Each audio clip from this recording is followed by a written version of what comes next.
Good morning class. Good morning students. आप यह जो वीडियो है यह आपको बताएगा कि आपका जो प्रश्न पत्र आ रहा है वह किस तरह से आ रहा है। आप जैसा कि देख सकते हैं मेरे हाथ में जो पुस्तक है, यह पुस्तक आप सभी के पास होगी, संशोधित संस्करण, और यदि नहीं है तो आप इसे जितनी जल्दी हो सके आप इसे ले लें। यह आईसीआईसी काउंसिल से प्रस्तावित पुस्तक है और आपका प्रश्न पत्र जो है वो 80 अंक का होगा, जिसमें कि 2 खंडों में होगा। पहला खंड जो होगा क, यह लैंग्वेज का होगा, भाषा का, और खंड ख साहित्य या लिटरेचर का। इसमें आपको प्रस्ताव या निबंध या लोक उक्ति या चित्र पर आधारित ये 4 प्रश्न होंगे, जो कि आपको 250 शब्दों में लिखनी है और यह 15 अंकों का प्रश्न है। तो आप प्रस्ताव जो लिखेंगे या निबंध लिखेंगे या लोक उक्ति के आधार पे जो कहानी लिखेंगे, उसे पहले सोच लें, विचार लें, उसके विचार की रूपरेखा तैयार कर लें और उसके बाद लिखना शुरू करें। यदि चित्र पर आधारित कहानी लिख रहे हैं तो आप पहले चित्र को ध्यानपूर्वक देखें, समझें वह चित्र क्या कहना चाह रहा है, क्या दर्शा रहा है।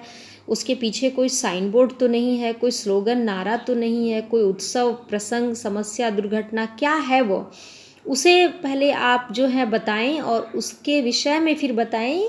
और यदि कोई उसमें ऐसा निकल रहा है कि ये समस्या है, इसका कारण और निवारण, तो वह भी अवश्य बताएं।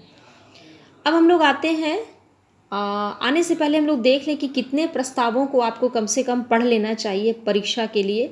तो प्रस्ताव जो है आप 1 से 8 तक अवश्य देख लें, है ना। उसमें आपका निबंध भी आ जाएगा और उसके बाद लोक उक्ति जहाँ तक है वह 1 नंबर से 4 नंबर तक अवश्य देखें। चित्र पर आधारित मौलिक कहानी 1 से 3 देख लें। पत्र लेखन जो है वह औपचारिक और अनौपचारिक। तो औपचारिक पत्र मतलब कि आप अपने विद्यालय को लिख रहे हैं या किसी संपादक को लिख रहे हैं, व्यावसायिक पत्र या प्रार्थना आवेदन वगैरह वगैरह, इसे जो है आप औपचारिक 1 से 3 नंबर के, ये सब इसी में दिए हुए, इसी पुस्तक में है, आपको निकाल करके उसे देख लेना है, रीडिंग कर लेना है। अनौपचारिक पत्र भी 1 से 6 अवश्य देखें।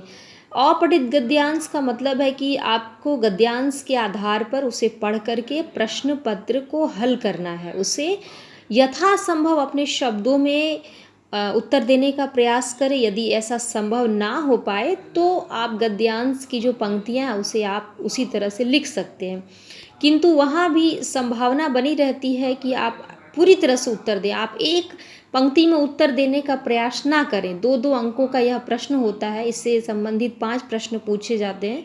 तो 2 अंकों का प्रश्न होता है, कम से कम 3 पंक्ति की उत्तर आपकी अवश्य होनी चाहिए। यह जो है आपका 10 अंकों का होगा। इसके बाद आता है व्यवहारिक व्याकरण 8 अंकों का, यानी कि यहाँ विलोम, पर्यायवाची, मुहावरे, उपसर्ग वगैरह ये जो आते हैं, निर्देशानुसार वाक्य परिवर्तन, ये सब इसमें आ जाते हैं। और आपके पाठ्यक्रम में जो भी अब तक नोटबुक में मैंने कराया है कि ये प्रथम आवधिक परीक्षा के लिए जो है उसे अवश्य देख लें। खंड क में हम लोग चलते हैं। आपको जो है यहाँ पे ये देखिए, आप साहित्य सागर पुस्तक पढ़ रहे हैं, ठीक है, और साहित्य सागर से ही जो है आपके प्रश्न आ रहे हैं।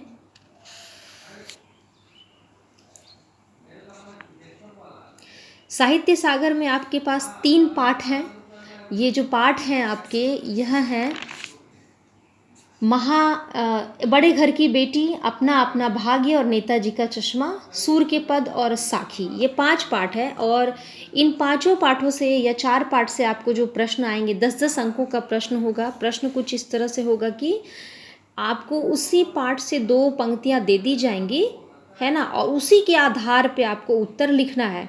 कभी यह 2-2 अंकों के 2 प्रश्न और 3-3 अंकों के 2, कभी 2.5-2.5 अंकों के प्रश्न पूछे जाते हैं।